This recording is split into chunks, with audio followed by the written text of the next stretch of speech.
अगर किसी व्यक्ति ने किसी के घर पे, किसी भूमि पे या किसी भी तरह की अचल संपत्ति पे कब्जा किया है, कब्जा करने के बाद वो व्यक्ति उस संपत्ति से लाभ उठाता है, तो ऐसे लाभ को मीन प्रॉफिट कहा जाता है।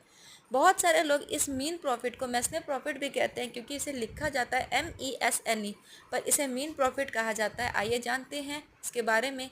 तो ये CPC में सेक्शन 2 सब क्लॉज 12 में दिया गया। क्या कहता है ये सेक्शन?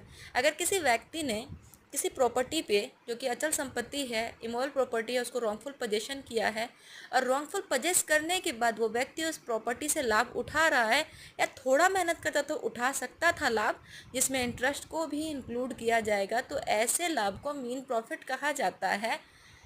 अगर किसी व्यक्ति ने रॉन्गफुल पोजेशन करने के बाद उस प्रॉपर्टी को इम्प्रूव किया है कुछ एक्सपेंस करके, तब जो वो लाभ उठाता है, तो उसे मीन प्रॉफिट नहीं कहा जाएगा। आइए बात करते हैं मीन प्रॉफिट के ऑब्जेक्ट का।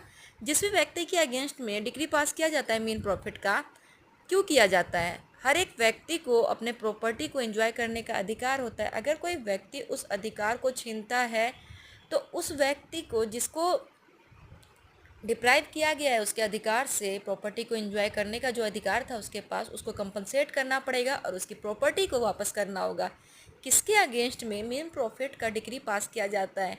ट्रेसपासर के अगेंस्ट में, टीनेंट के अगेंस्ट में, जिस व्यक्ति के अगेंस्ट में डिक्री फॉर पोजेशन पास किया गया है, मॉर्गेजर के केस में, जिसके अगेंस्ट में डिक्री फॉर फोरक्लोजर पास किया गया है, और मॉर्गेजी के अगेंस्ट में, जिसके अगेंस्ट में डिक्री फॉर रिडम्पशन पास किया गया है।